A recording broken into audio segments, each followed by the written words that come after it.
¿Me escuchan ahora? Sí, bingo. Va, Muy bien. Bueno, bienvenido. gracias. A ver, y así me escuchan. A ver ahí, habla por favor. Hola, ¿me siguen escuchando? Sí, sí, sí, sí, sí, sí. Sí. Genial, entonces. Bueno, Excelente. se generó muchísimo más, mucha más expectativa con interferencia tecnológica y nos decíamos la paradoja que vos sos uno de los grandes poppers de la ciencia ficción en el cine de los últimos años en Argentina. Fernando Spinner es un director, uno de los pocos directores, digo pocos porque son Manuel Puig y, y Fernando Disney, quienes pasan por el Centro Experimental de Roma, donde se forman allí. Y Fernando, además de tener una carrera cinematográfica muy importante, muy volcada hacia el cine fantástico y ciencia ficción, también ha hecho televisión, tiene mucha experiencia en televisión, como ustedes saben, recién veníamos hablando, ha trabajado también con el rock nacional, con Fito Páez. Es una persona que tiene ante todo mucho oficio, una gran intuición, creo yo, a la hora de hacer cine y puede dar cuenta de todos los procesos, puesto que no solo es director, sino también guionista, guionado con una de las grandes letras argentinas, que es Piglia, con lo cual hizo parte del guión de La Sonámbula y además trabajó también en la adaptación de Roberto Al para televisión en Los Siete Locos. Es decir, puede hablar de la televisión, si se quiere, más industrial, más de prime time, pero al mismo tiempo una televisión pensada para otro tipo de espectador, una adaptación de Los Siete Locos y los Lanzallamas que no es poca cosa. Bueno, Fernando, la idea, te voy a hacer la primera pregunta, es charlar un poco qué significa el rol de director, cómo es ser director y cómo es trabajar en la dirección en Argentina. Bueno, gracias por la invitación. Buenas tardes para todos. Esta es una escena de ciencia ficción, ¿no? La que estamos ahora teniendo. Yo esto lo veía cuando veía en la televisión Viaje a las Estrellas, que los que bajaban a los planetas tenían un telefonito donde se veían con los que quedaban en la nave. Así que lo que sigue va a ser desmaterializarnos y materializarnos en algún limbo y encontrarnos todos ahí. Bueno, ¿me escuchan a mí ustedes? ¿Me están siguiendo? Sí, se escucha. Sí, fuerte y claro. Perfecto. Bueno, entonces, gracias por la introducción, Carlos. Voy a intentar reflexionar un poco sobre esa pregunta con la que empezaste, que es una pregunta muy importante, porque es la pregunta que nos hacemos a lo largo de toda la vida, digamos, o sea, especialmente en los procesos formativos, ¿no? Durante mucho tiempo la pregunta para mí era, y sigue siendo, bueno, ¿qué es lo que yo tengo que hacer?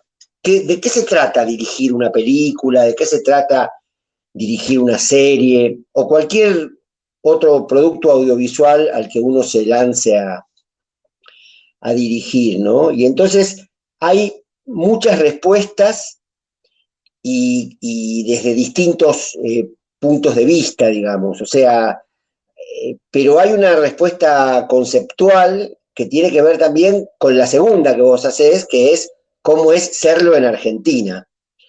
Y yo creo que en ese sentido, el cine y la televisión independientes, que son aquellas a las que podemos acceder en mayor medida, el director de algún modo es como el que construye el proyecto, digamos, es como la persona que ahí donde no hay nada, decide inicialmente que va a haber algo, y eso va a ser la película o la serie que vamos a hacer. como primera cosa. Y después, un director es un montón de cosas en un proyecto. Lejos está de ser solo quien decide los encuadres y quien pone la cámara y quien dirige a los actores. Porque cualquier película o serie es algo que se hace mucho tiempo antes de empezar a hacerse. Hay un proceso de construcción de lo que se va a hacer que tiene que ver, por un lado, con un recorrido personal que uno debe hacer de aproximación y búsqueda del saber, y junto con el saber de la construcción de la opinión y de la convicción, para poder después, con todo eso, llevarlo al plano de la realidad, y entonces sí, en un nuevo proceso previo que hay antes de filmar, terminar de construir con el equipo, con los colaboradores, en el tiempo de ya prehacer la película o la serie, lo que después se va a hacer. Es tan amplio que es muy difícil definirlo y tiene aspectos completamente ligados a lo humano, porque además es una persona que conduce un grupo de personas con un objetivo común, y cada persona es un universo enorme que puede llegar a aportar muchísimo al proceso, y depende también de cómo el director conduce el resultado de eso también, ¿no? Así que bueno, más que nada hago una introducción conceptual a lo que me preguntás, Carlos, y para no detentar en exceso la palabra, paso a vos o a quien vos consideres para seguir reflexionando sobre este tema o sobre todo los que quieran que pensemos juntos. No sé si alguien quiere, camaradas, acá nos llevamos todos así, Fernando. Muy bien, muy bien. Sí, ¿no? A mí también me pueden llamar así. Sigo con otra pregunta. Fernando, vos venís de estudiar en Roma, te vas allá casi en plena dictadura, regresás, te pones a trabajar en televisión y ya a los 40 años haces una película de ciencia ficción, un género complejo en la Argentina, entiendo por los costos, por el público. ¿Por qué una película de ciencia ficción en los años 90? Me estoy refiriendo a La Sonámbula, que es además tu ópera prima de cine. Sí, bueno, en rigor, yo tuve la suerte de construir el oficio de director gracias a la televisión, como vos bien decís. O sea, y además incursioné en muchos géneros diferentes. Cuando volví de estudiar en la escuela de Roma, donde había podido filmar varios cortos y donde había trabajado como asistente de dirección en varias películas, llegué acá a la Argentina, hice un corto con Spinetta, hice un video de larga duración con Fito Páez, Ciudad de Pobres Corazones, y después tuve la suerte de entrar a trabajar en televisión, donde me convocaron a dirigir una telenovela que a mí en principio me daba un poquito de vergüenza, pero por suerte acepté hacerlo porque fue un verdadero campo de experimentación. Me daba vergüenza porque se trataba de un subgénero y porque traía el prejuicio de que, bueno, venía de estudiar en Cinecittà, había trabajado en películas, quería hacer películas, y la telenovela es un género menor. Sin embargo, era una telenovela de gran producción, se llamaba Cosecharás tu siembra. Tuvo el gran desafío de que filmé 120 capítulos seguidos, fue todo un año seguido de filmar. Y con grandes actores, Lautaro Murúa, Virginia Lago, Norberto Díaz, La Negra Bailé, además de los protagonistas que eran Luisa Culioc y Osvaldo Lafort. Y era todos los días hacer 11 secuencias, 10 secuencias, así que ahí aprendí mucho de los actores, estaba, bueno, había un gran elenco, me voy a olvidar de muchos, me dan ganas de nombrarlos a todos porque Mauricio Dayub hacía sus primeras armas, Jean-Pierre Noer, etcétera, etcétera. Y bueno, entonces fue la posibilidad de aprender mucho con los actores, de los actores y junto con ellos, y de ejercitar la idea de estar poniendo puestas en escena todo el tiempo, así que bueno, adquirí el oficio a lo largo de ese tiempo y después tuve la suerte de que me convocaron a dirigir Zona de Riesgo, que era el programa de la apertura en Argentina a principios de los 90, también con grandes actores. Tuve la suerte ahí de conocerlo a Alberto Ure, un gran director de teatro y teórico de teatro, y trabajar con él en la dirección. Él dirigía a los actores. Así que fue un proceso de adquirir el oficio, que es algo fundamental para cualquier oficio. Y cuando llegó el momento de hacer La Sonámbula, que incluso habían pasado otras experiencias, como El Principio de Poliladron o Bajamar, una serie de televisión que hicimos en el año 96, cuando llegó la posibilidad de dirigir mi primer película, yo le había propuesto a Ricardo Piglia, a quien había conocido a través de Lorenzo Quinteros, con quien trabajábamos en Zona de Riesgo, y le propuse escribir este guión del cual yo venía trabajando, y un poco fue su aporte el que lo llevó hacia el género de la ciencia ficción, porque de alguna manera queríamos hablar de la dictadura, y era ya un momento donde se había instalado la idea de que ya estábamos todos muy saturados de hablar de la dictadura, cosa que creo que jamás deberíamos saturarnos de hablar de un hecho tan trascendental en la historia de nuestro país y nuestra. Hay que hablar hasta el cansancio para que las nuevas generaciones conozcan y sepan lo que fue la experiencia de quienes vivimos la dictadura. No vayan a hacer cosas que aparezca cualquier idiota diciendo que esto es una dictadura, o que estábamos mejor con los militares. Y eso es parte de lo que la cultura le aporta a la construcción de un país, entre otras cosas, ¿no? Y de una cultura propia.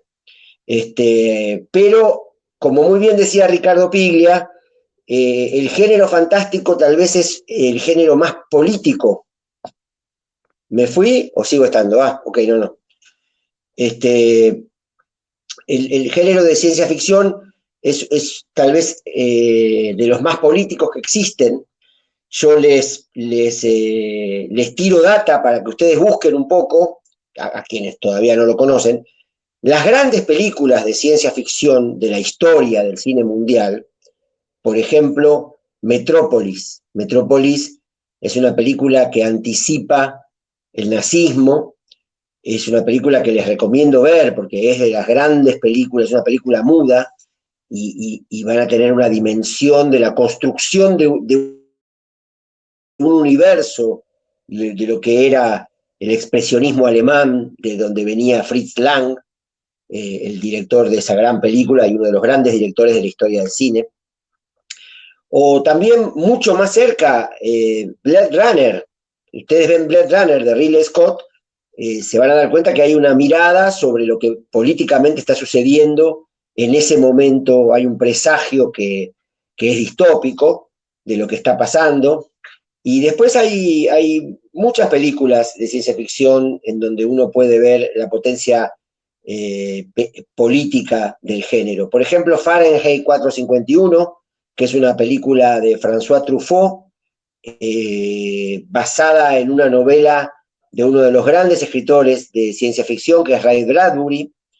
Así que nosotros con esta idea que teníamos de contar una historia relacionada con lo que había sido la dictadura, por un lado lo que hicimos fue agarrarnos de una tradición local que hay de la ficción fantástica que está en nuestra literatura, que es la literatura de Borges, Bioy Casares, Julio Cortázar, Ese es un invento nacional del cual enorgullecernos también.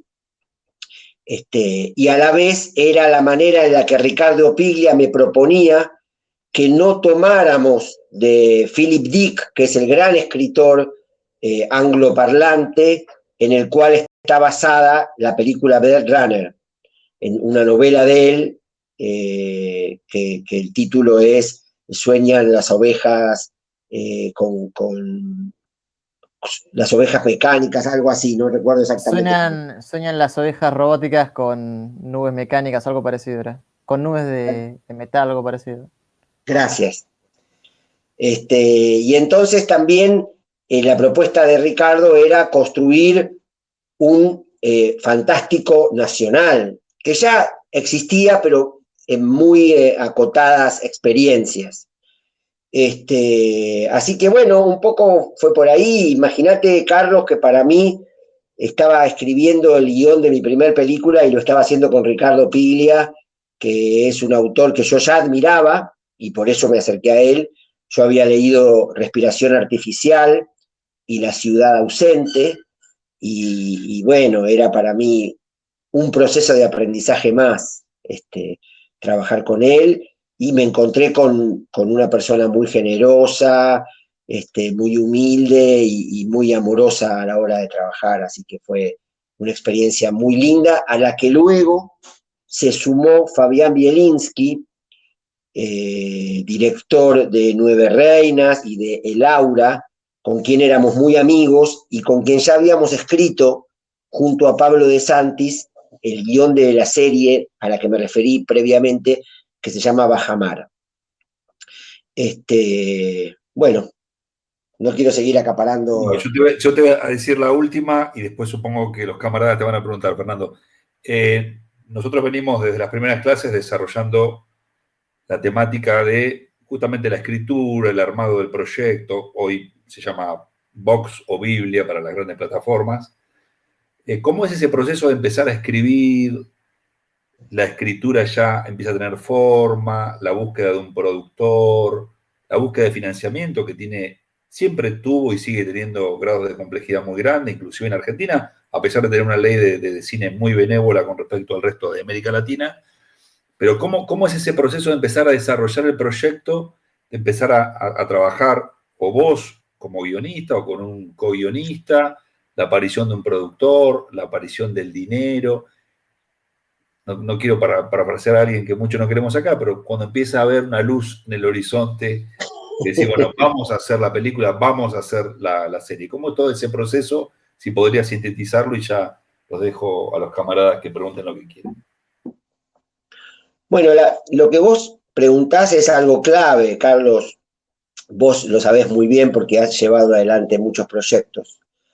Y es complejo también. Justamente, de hecho, en mis primeras experiencias, para mí fue muy importante terminar de asumir con firmeza que mientras estaba haciendo eso, estaba haciendo la película. Porque si no puede ser, la incerteza puede ser muy desalentadora y los tiempos son muy largos, pero a la vez, cuando sucede de que se produce el milagro, que no es tan milagro, porque ya a mí por lo menos me ha sucedido varias veces y lo veo suceder a mi alrededor, de que, bueno, se va a hacer, se va a filmar, ahí hay muy poco tiempo. Entonces, y el tiempo es la clave de todo.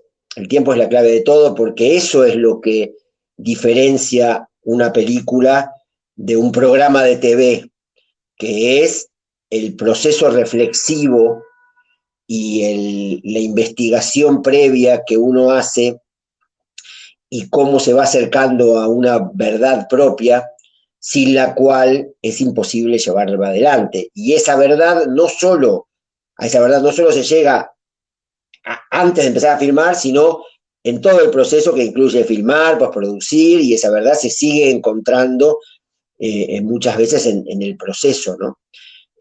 Así que, bueno, ese proceso al que vos te referís Es un proceso que tiene que empezar forzosamente con el deseo de uno de querer hacer algo y de dirigirlo en esa dirección, ya sea ponerse a escribir un guión y, y llegar a tener un guión terminado y después hacer los procesos, bueno, la manera en la cual se hacen las películas en Argentina en un mayor porcentaje es gracias al Inca, sin el cual no podríamos hacer películas, pero al Inca hay que presentar un guión, una serie de fundamentos, un presupuesto, un desarrollo del proceso, del proyecto que incluye un casting, unas locaciones elegidas, un grupo de productores. Bueno, no creo yo que haya un solo modo de hacer eso. Yo, en general, no he tenido la suerte de encontrar en las fases previas coproductores internacionales o coproductores. Siempre, en la mayoría de los casos, lo hice bastante solo en el lugar del productor. Por supuesto que una película nunca se puede hacer solo. Una película se hace con un equipo de producción, con un equipo de arte, de fotografía, de sonido, de postproducción, de edición, con actores y en el proceso de construcción con todos ellos.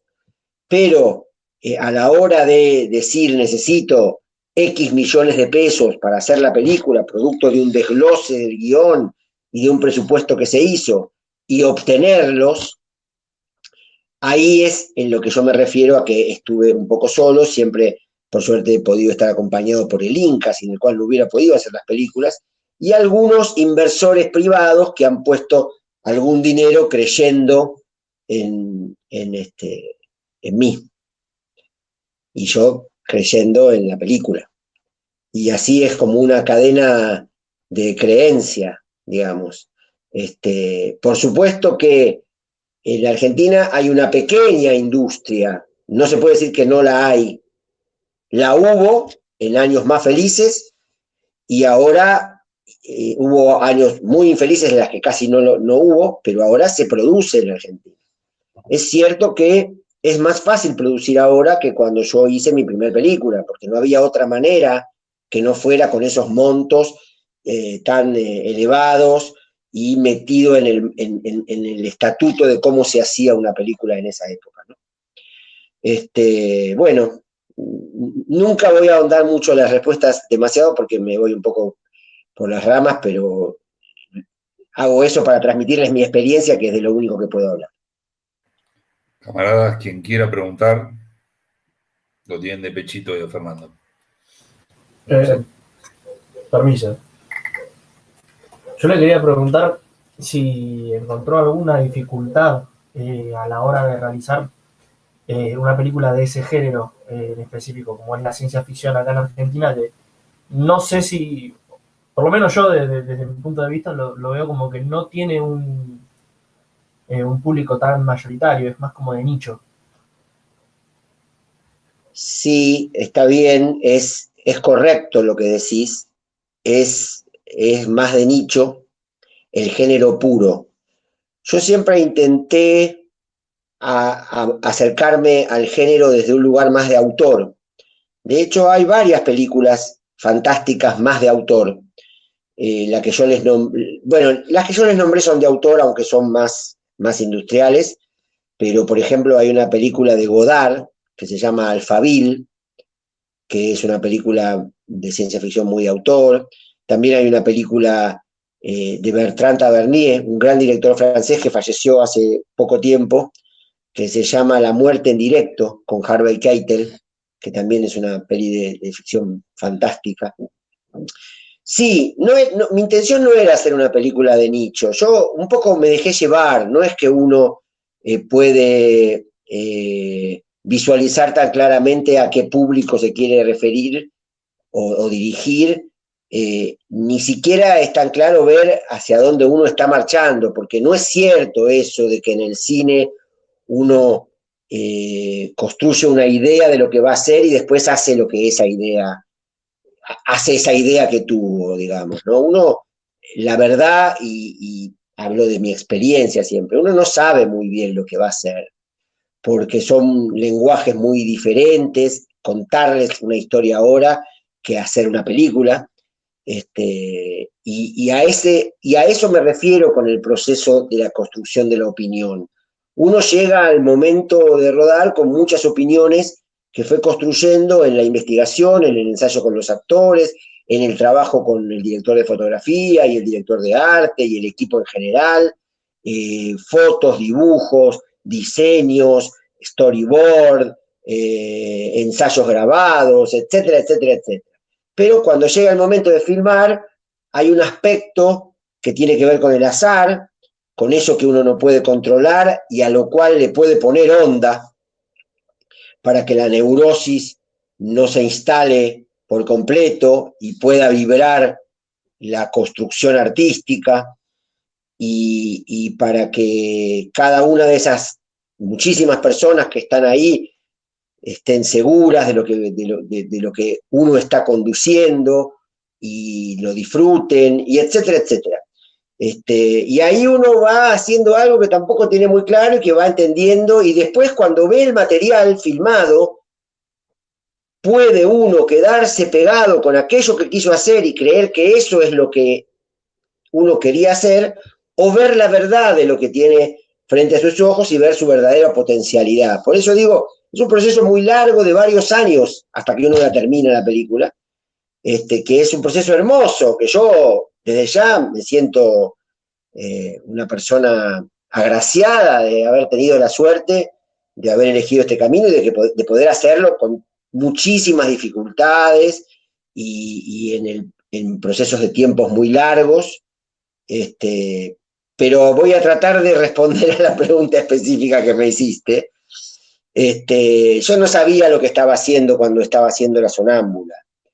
Sí, al instalarla en el futuro, empezaba a ser obvio que era una película de ficción fantástica, que era una especulación, que era distópica, porque sucedía un hecho dramático en un futuro no muy lejano, que era un gas del olvido que provocaba pérdida total de la memoria, pero con la profunda convicción de querer hablar de ese tema, de la memoria, porque entendía y entendemos muchos que es la clave de la construcción de un futuro posible como sociedad.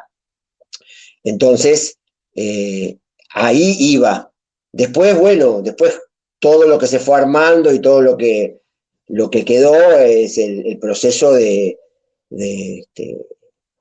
todos esos años de trabajo. De todas maneras, la película no hizo un recorrido de nicho. La película La Sonámbula fue una película que empezó en el Festival de Toronto, que es uno de los festivales más importantes del mundo, estuvo en San Sebastián.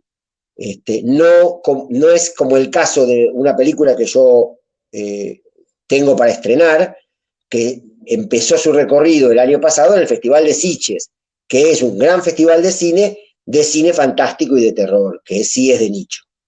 Después sí, La Sonámbula hizo un recorrido largo de festivales de cine fantástico, pero primero fue más un recorrido más el de una película cualquiera, con una calidad que se valoraba por los espacios a los cuales la invitaban, ¿no? Muchísimas gracias. Más preguntas, camaradas. Quien quiera. Acá Sheila Fernando dice que tiene mala conexión, pero te pregunta, ¿cuáles fueron los desafíos que tuviste que llevar a cabo al momento de realizar La Boya, sabiendo que conlleva muchas emociones? Bueno, que me gusta esa pregunta porque efectivamente todo el tiempo sentía el desafío en lo que estaba haciendo por el riesgo que estaba tomando. Por un lado, parándome en el borde de varios géneros, en el borde del cine de autor, en el borde del documental, en el borde de la ficción, en el borde del ensayo, y sobre todo abordando un tema del cual se disparaban muchos otros temas, que tiene que ver con la poesía, y que tiene que ver con mi padre, que es la persona que representa para mí la poesía, y con el descubrimiento de mi padre. Yo, con el descubrimiento de un aspecto de mi padre, no es que yo desconociera a mi padre, al contrario, por suerte lo pude conocer y aprender y disfrutar de su compañía y de su ser. Pero también un poco fue llevar al extremo esto de los que yo les hablaba, que es el descubrir. También fui descubriendo, pasé por momentos de zozobra, de preocupación, de angustia, de sentir que no le encontraba el tono, que ese riesgo se ponía muy en evidencia, porque también estaba al borde de hacer como un álbum de fotos personales, que en mi época la gente viajaba y sacaba diapositivas con una cámara en película, ¿no? Y entonces después hacía una reunión en su casa y le mostraba las diapositivas del viaje. Y en esa ocasión, quien había viajado veía una película ahí, porque él había vivido tantas vicisitudes y todo eso. Pero para los que estaban invitados, eran unas fotos en unos lugares. Y ese también era el riesgo de la película, ¿no? Que realmente poder transmitir esa emoción a la que te referís, que es, yo creo, el gran logro de la película, ¿no? Porque yo me conmuevo con esa verdad que intento abordar, que es la de mi propia vida, mi padre, mi madre, mi pueblo, mi amigo, mi hermano, mi acercamiento al arte a través de esos cuadros en la farmacia de mi padre, etcétera, etcétera. Pero bueno, había que encontrarle el modo de que eso también fuera para el espectador, le transmitiera esa emoción, y un poco lo encontré haciendo un retrato de mi amigo, que es como la película parte, digamos. La película inicia, yo cuento que voy a hacer una película de mi amigo que es como un otro yo, el amigo que se quedó en el pueblo, a diferencia mía, que yo me fui. Y de algún modo eso me amparó, me permitió correrme un poquitito y esquivar todos los riesgos narcisistas de ponerse adelante de la cámara y de decir acá yo. Y eso me permitió ponerme al costado y mirar a mi amigo. Y mirando a mi amigo me descubrí a mí. Y creo que esa es una virtud que a mis ojos tiene la película. Y que además está llena de descubrimientos, ¿no? Tanto es así, en la película realmente a mí me significó un recorrido de mucha emotividad de los espectadores, porque estuvo mucho tiempo en el Cine Malva y yo le hacía el aguante e iba a charlar con la gente. A veces venía Aníbal también, el protagonista, mi amigo. Tanto es así que seguimos recibiendo cosas de la peli, la peli sigue circulando y ya empezamos a pensar con mi amigo Aníbal en hacer un tríptico sobre la poesía y el mar y nuestro lugar y nosotros, abordándolos, por supuesto, siempre de un modo diferente, y ya estamos escribiendo una segunda película enmarcada en ese género que está entre muchos géneros, en la frontera de muchos géneros, ¿no?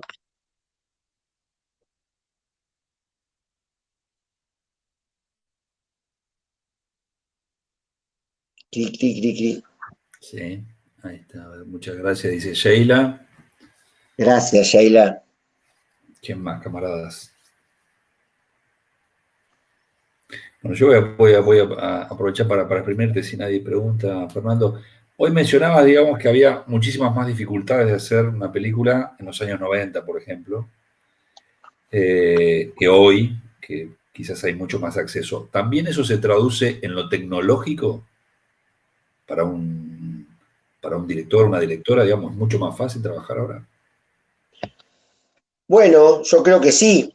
Yo creo que hay muchos aspectos que hacen más sencillo filmar ahora. Por ejemplo,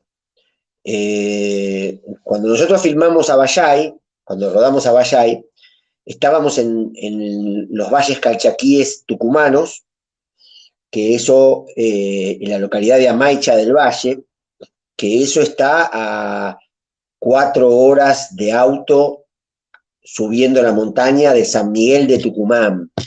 Y San Miguel de Tucumán está a 2 horas y media de vuelo de Buenos Aires, que está a 1.300 kilómetros. Si nosotros hubiéramos tenido que filmar en película, que era una posibilidad, para poder ver el material, visualizarlo y decir, esta toma está hecha, y tacharla en el plan, hubiéramos tenido que esperar que un auto la llevara hasta la capital de Tucumán, que fuera en el avión al laboratorio en Buenos Aires, que ahí la copiaran, que la mandaran de nuevo y nosotros tener una sala de cine en el pueblo donde poder verla. Y eso tiene una dificultad de producción muy grande, porque si alguna toma que era buena tenía un fuera de foco, o un movimiento de cámara no deseado, o el movimiento de cámara no era como se buscaba, o un pelo, que era algo que sucedía en los rodajes, que en la cámara entraba un pelo y después aparecía, o alguna dificultad, nosotros no teníamos una estructura de producción que nos permitiera repetir eso. No podíamos, una película hecha en 6 semanas, teníamos muy justo, de hecho habíamos elegido a Maicha del Valle porque es un lugar donde no llueve, y teníamos una película con un 80% de exteriores. Así que hacerla con una cámara Red One, que era el top de ese momento, y poder ver en un monitor lo que se había filmado y darla por buena, ya era un avance tecnológico enorme. Pensá que yo empecé a hacer películas cuando todavía no existía el video assist, o sea que el ojo en la cámara solo lo ponía el cameraman durante la toma, el director de fotografía durante la preparación y obviamente el director en un ensayo. Pero después estabas en manos y además el director de fotografía era el que sabía lo que se iba a ver, porque vos no veías ahí en el viewfinder, en la óptica, no veías lo que se iba a ver después. Así que ya ese solo hecho es significativo. Y después, para ir a otro extremo, a otro aspecto muy grande, el de la edición. En mi época la edición se hacía en una moviola. Se cortaba la película y se pegaba. Era una cosa artesanal. Después también trabajé cuando hacía Zona de Riesgo en Canal 13, era edición lineal. O sea, vos ponías la toma 1, después ponías la toma 2, después ponías la toma 3, y no podías ir a cambiar algo de la toma 1, tenías que volver a poner todo, o perder una generación, que era algo importante en el video en esa época. Entonces ya la idea de editar información y no un material físico, también te permite explorar muchas más posibilidades y a la vez bajar los tiempos, digamos, en búsqueda de la excelencia, ¿no? Y como eso hay muchísimas cosas, muchísimas cosas. Pensá que nosotros hacíamos los traveling, a veces hacíamos traveling en una silla de ruedas o arriba de un auto. La tecnología realmente, incluso por ejemplo, ahora estás haciendo una toma en un lugar donde no hay nadie y te pasa un auto atrás o un avión atrás y lo borrás después en postproducción.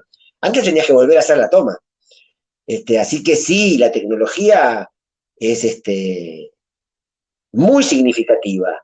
Hoy se puede hacer con el teléfono, con este mismo con el que yo estoy hablando con ustedes, y una película y la edito en la compu. Pero, a su vez, no hay miles de películas hechas así. Hay algunas cosas así. Porque el cine no es solo los elementos técnicos con los que lo haces, sino también hay un elemento humano fundamental que es lo que lo hace muy costoso. Los actores, los decorados, la puesta en escena, los técnicos, y una serie de procesos que siguen haciendo que el hecho de que vos no tengas que pagar película de 35 milímetros no abarate significativamente la película. Sí facilita en muchos aspectos muchas cosas, pero no lo hace. O sea, obviamente que nosotros hoy podemos hacer una película con 0 pesos.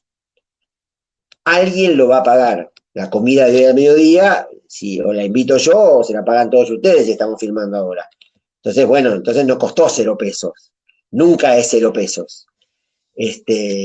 pero se puede fingir eso, o usarlo como elemento de marketing. Muchas veces recuerdo películas que decían, no, costó $2.000 la película, sí, $2.000 costó la cámara. Pero bueno, nada. Sé que has trabajado muchas veces con técnicos que has repetido en tu película, por ejemplo, pienso en un director de fotografía, el Nero Beiza, un gran director de fotografía. ¿Cómo es tu trabajo con los técnicos y técnicas? ¿Cómo es ese trabajo en la previa del rodaje y durante el rodaje? ¿Cómo es esa conexión que tiene que tener un director, una directora con su equipo?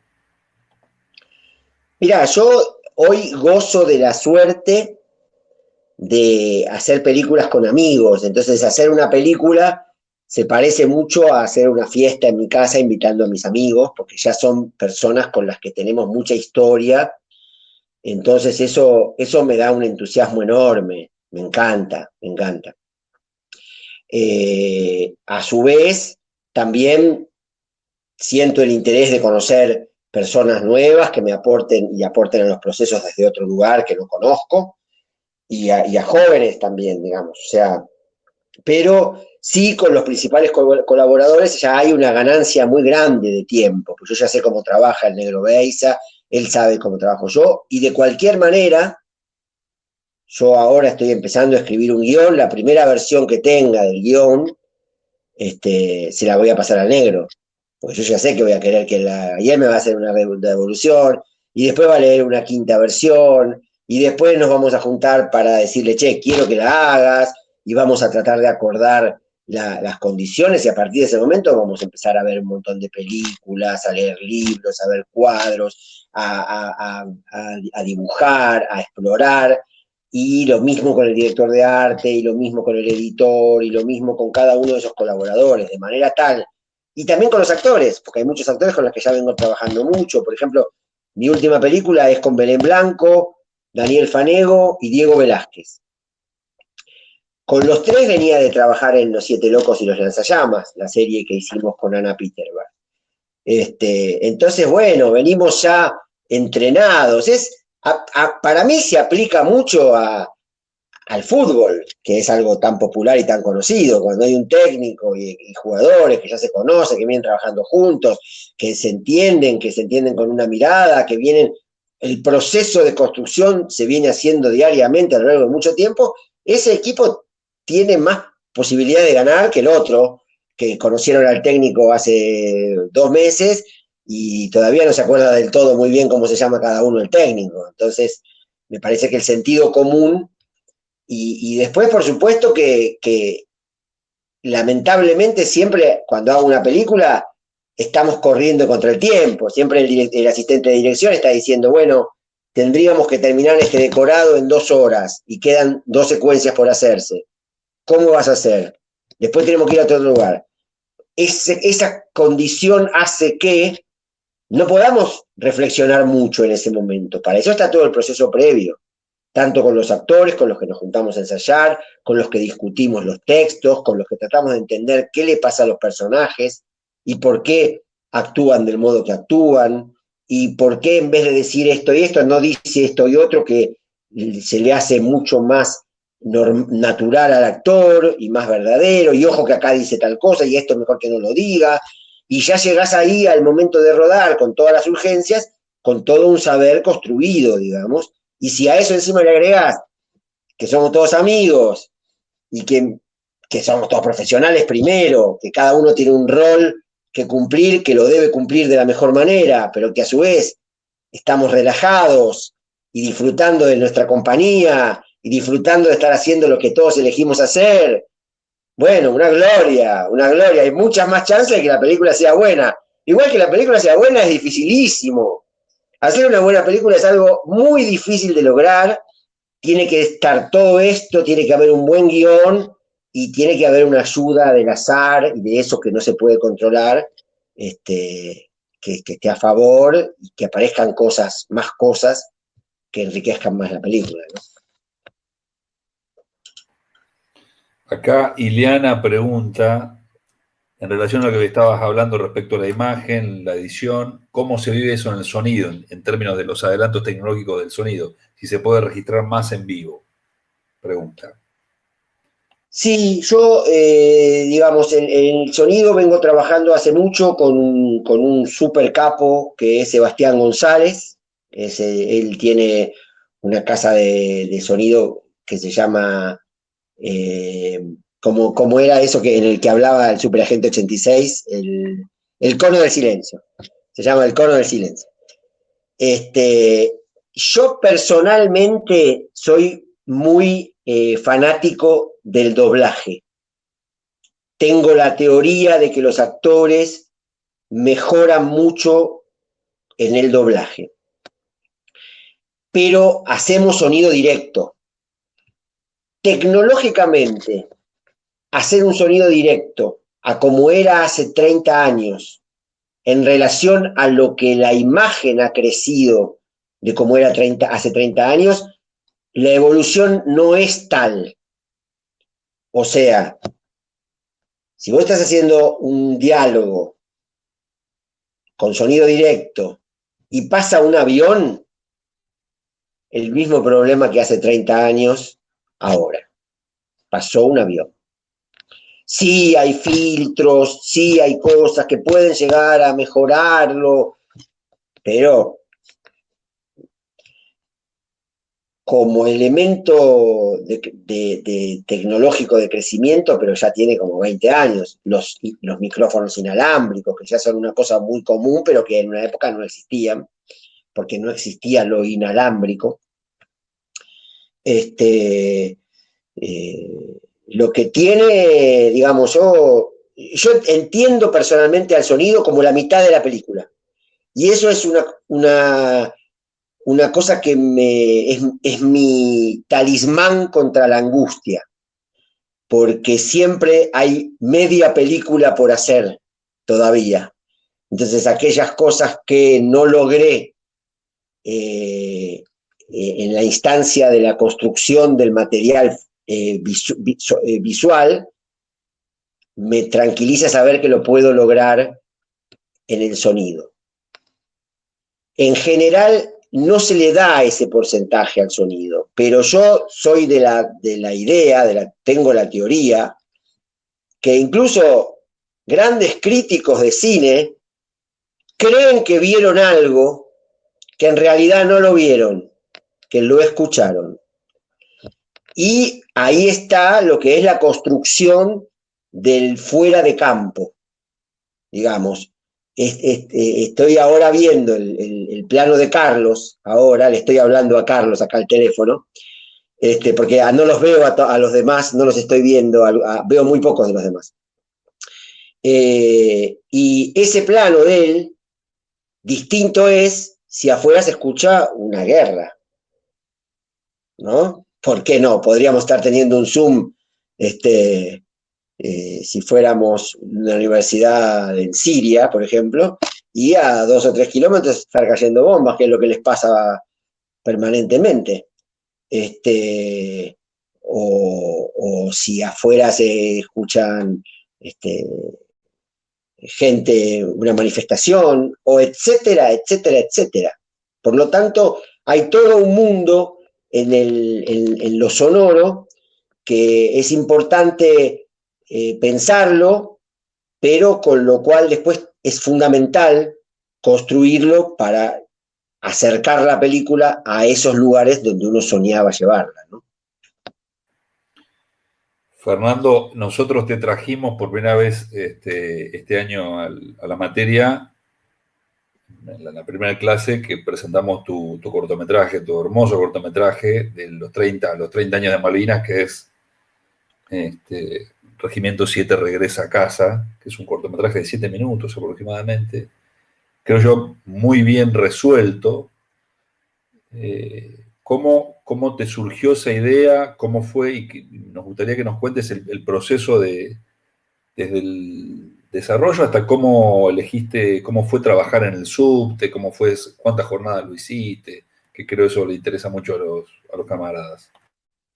Bueno, yo les cuento, yo soy un enfermo, yo O sea, en ningún momento cuando vino la propuesta en ese momento era Sepia, era Cultura de la Nación, que con mucho tino convocaba 20 directores argentinos y 10 latinoamericanos a contar Malvinas.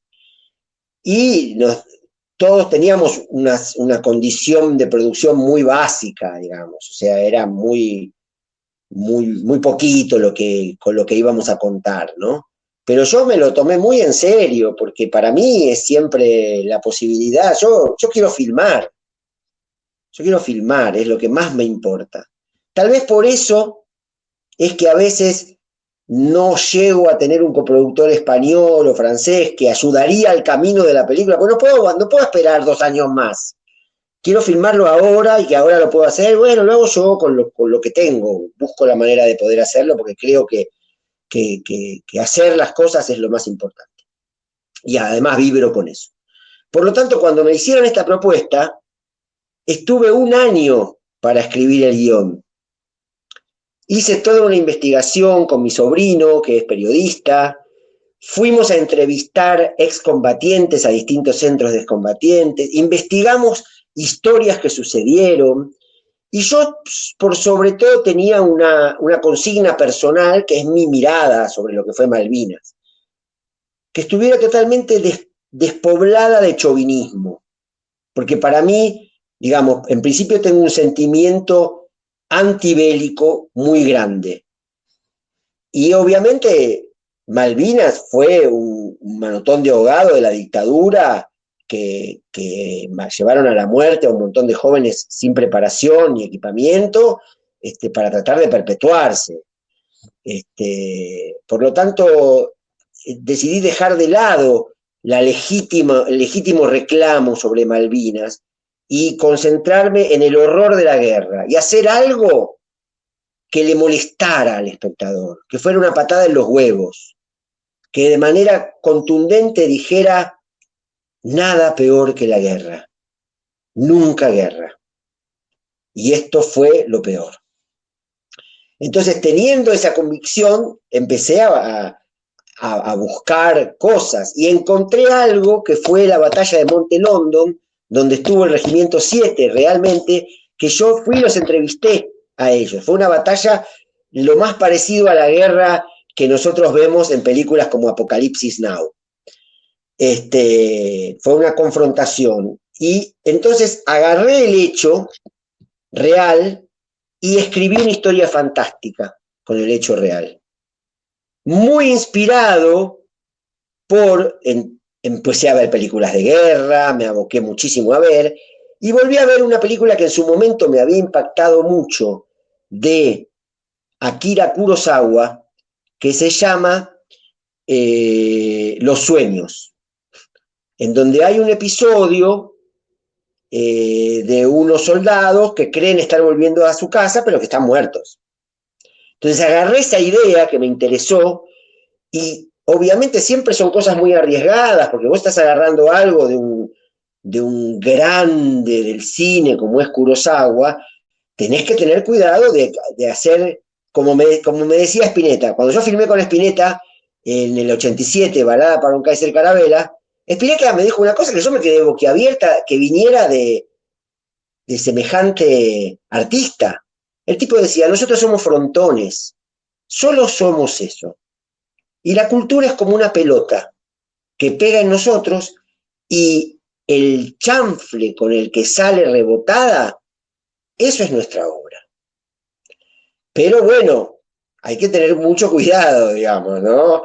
Y entonces, bueno, yo tomé eso, construí, y además tomé un dato muy importante, que es el de la cantidad de suicidios que hubo de excombatientes.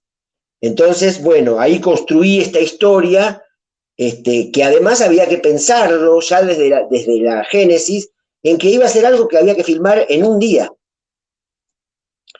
Entonces, muy bien, esto tenemos para filmarlo en un día, no podemos hacerlo en más tiempo. Pero además surgió una dificultad muy grande, que era que justo era el periodo en el cual el subterráneo pasaba de manos del Estado Nacional al del Estado de la Ciudad de Buenos Aires.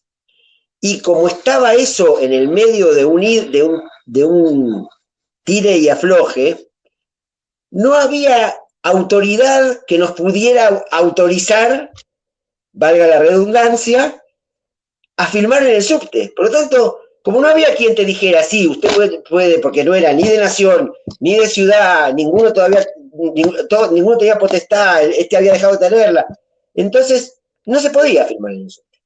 Hicimos todo el recorrido, hicimos todo, empezamos a pensar, bueno, pero esto, ¿cómo hacemos para filmar esto? Entonces ideamos una performance. Consideramos que los actores hacían como una pequeña performance en el subte, como unos actores que entran y hacen una escena. Y nosotros nos disfrazamos de turistas.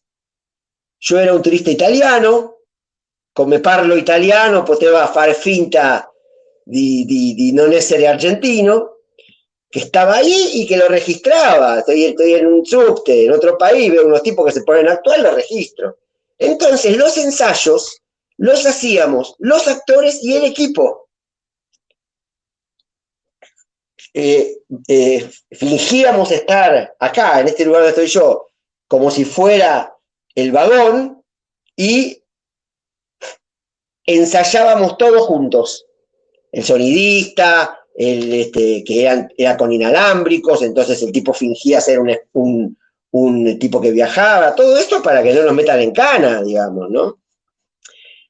Y nos fuimos un domingo muy temprano a la línea A, que eran los vagones que más funcionaban, imagínate que en ese año yo me la pasaba todo el día en el subte sacando fotos, estaba obsesionado, me tomaba el subte todos los días, porque además era la época en la que dirigía el Festival de Mar del Plata, por lo tanto iba en subte de Palermo al Instituto de Cine, y todo el tiempo estaba con esto en la cabeza, sacando fotos, y armando mi archivo, digamos, ¿no?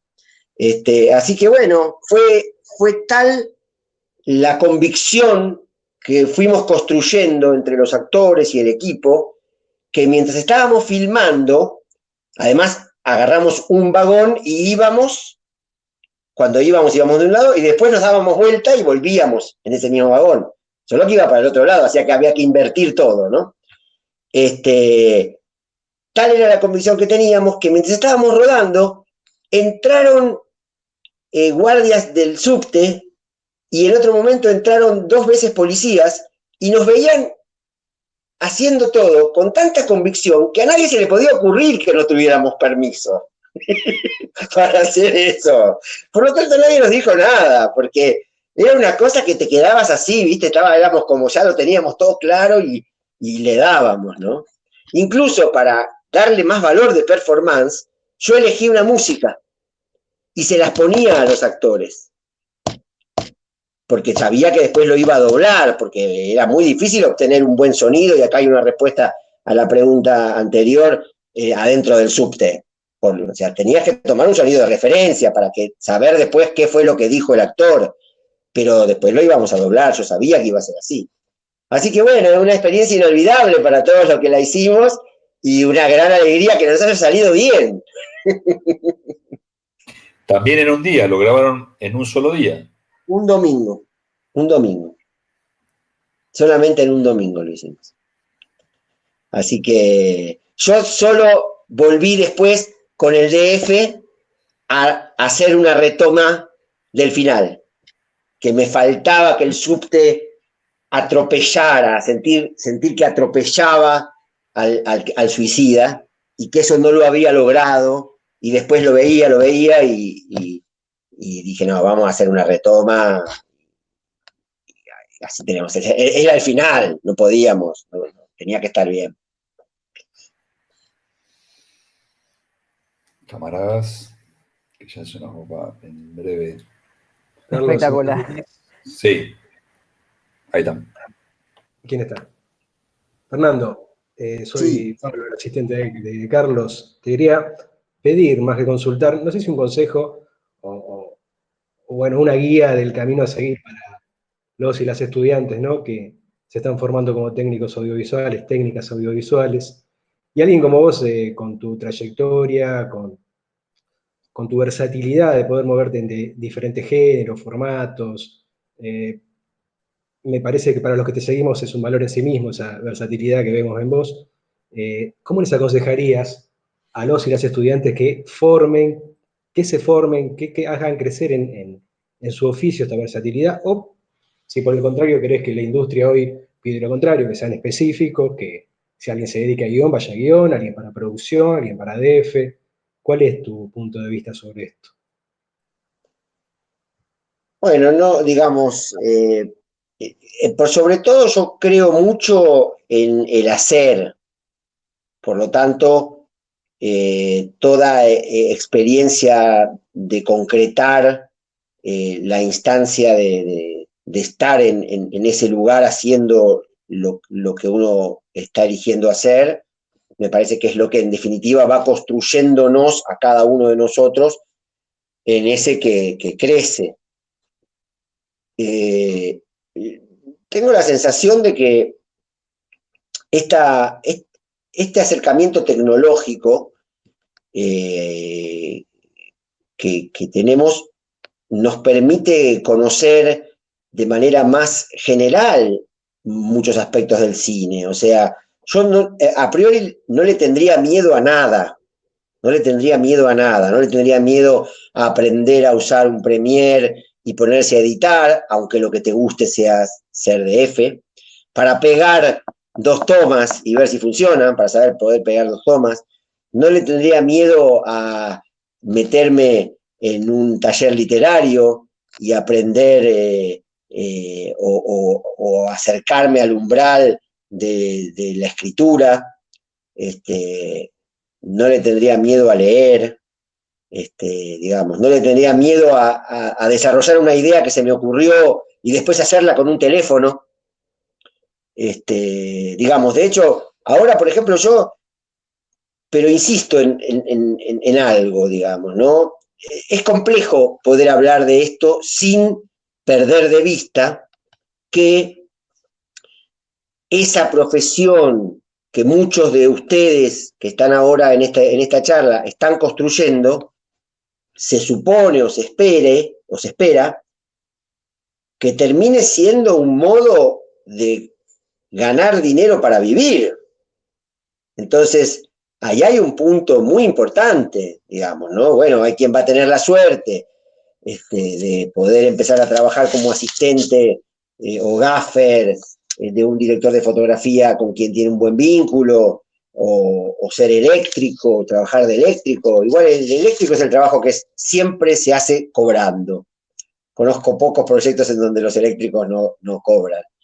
Pero, digamos, buscar el modo de estar ahí y construir ese oficio, el oficio de asistente de dirección, el oficio de cameraman, el oficio de asistente de cámara. Todos los oficios dentro de una película son muy importantes. Y la película es el corolario de la construcción conjunta. Entonces, no subestimaría ningún lugar adentro del set. Estar en un set ya de por sí con una responsabilidad es una experiencia de crecimiento. Así que les diría, ahí donde puedan meterse, métanse. Y traten de resistir. Obviamente que todo eso sería mejor si siempre fuera cobrando un honorario. Eso es lo que corresponde siempre al trabajo. Por eso es que cuando aparece alguien diciendo, no, yo mis películas las hago sin plata, ese se está aprovechando del esfuerzo de todos los que están alrededor y no cobran. Entonces hay que tener, o sea, yo valoro mucho quien logra hacer, pero también valoro quien respeta el trabajo del que tiene al lado, porque tampoco yo puedo pretender de que mis amigos trabajen gratis para que yo me dé el gusto de hacer lo que se me ocurre. O sea, me parece que hay que encontrar un equilibrio ahí y que cada etapa es distinta, que cada momento es diferente. Por eso, en el momento en el que uno puede trabajar también sin cobrar un mango y hacer una experiencia, hay que hacerlo, hay que hacerlo. Y después ojalá, digamos, creo que todos tenemos expectativas diferentes de esto mismo que todos abrazamos. Entonces es muy difícil decir algo que tenga validez para todos. Yo porque, por ejemplo, el otro día, hablando con Saborido decía una cosa muy interesante, pero que se contrapone a lo que acabo de decir, que dice, ¿por qué esta idea de que uno tiene que trabajar de eso que elige y que le guste y vivir de eso?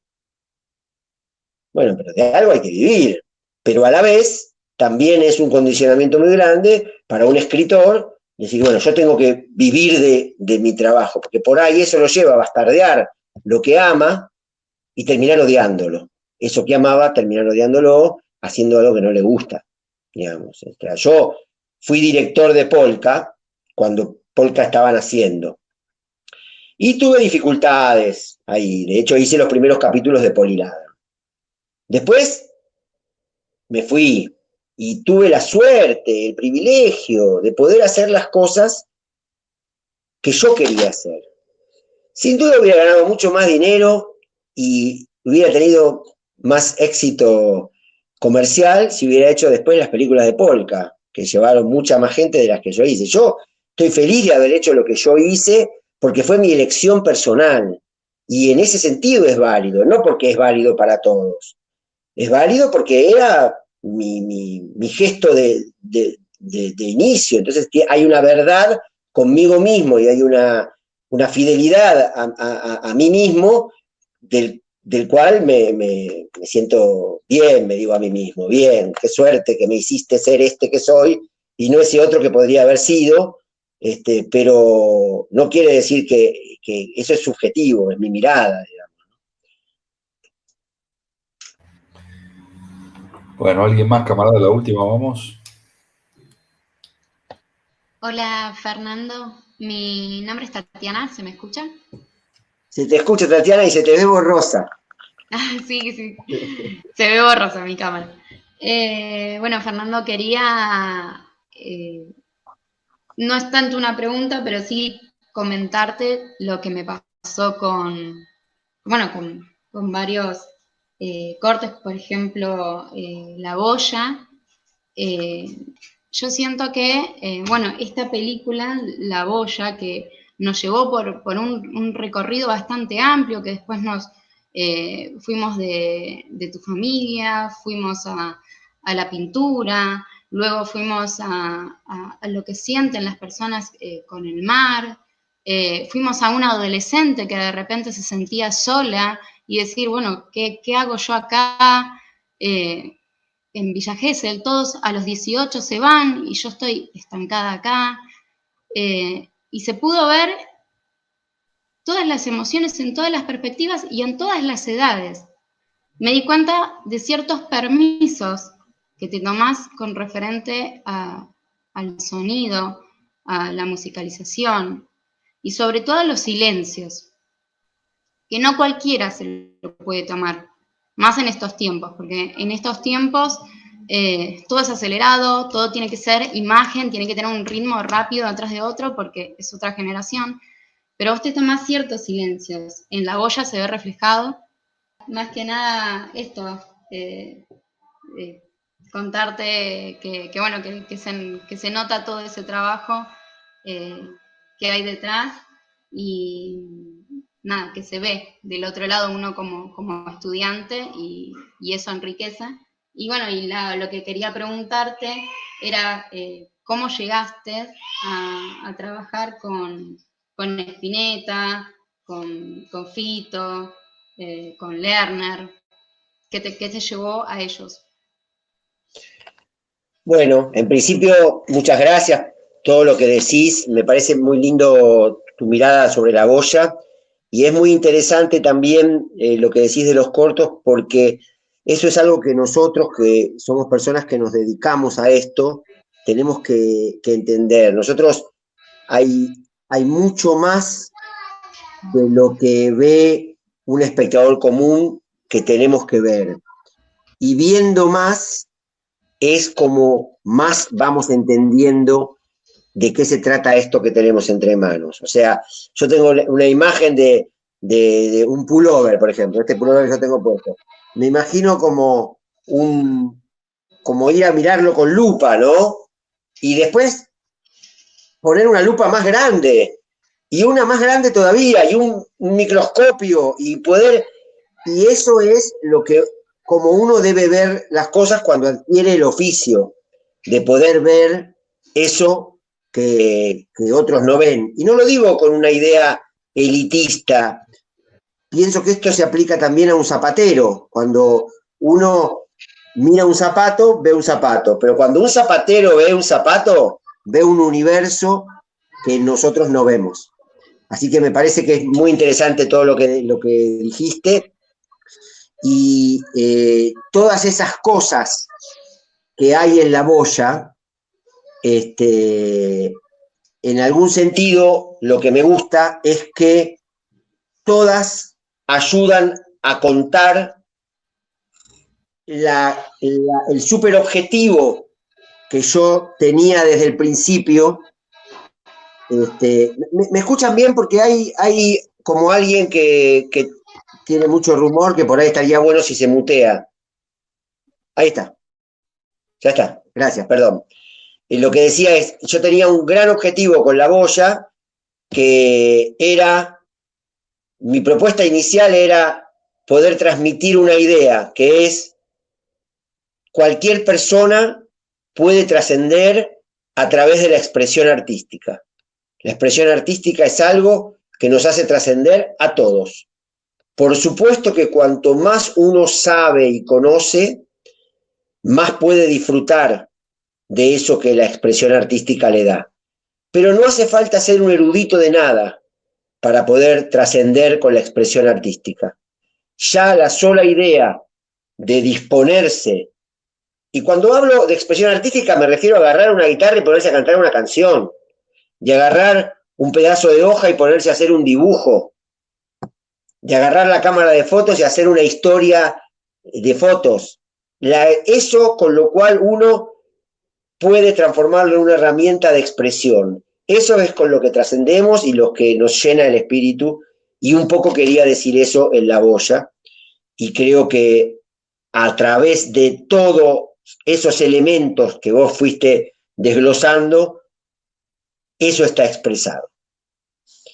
Y para responder a la pregunta final que hiciste, mirá, el azar, o sea, yo vivía en Villa Gesell y había un pibe con el que jugaba los flippers, los flippers, se llamaba así cuando yo tenía 13 años, las maquinitas, los fichines se llamaban flippers. Y ese era Lerner, y nada, un día le conté que estaba haciendo una película y me dijo, yo te hago la música.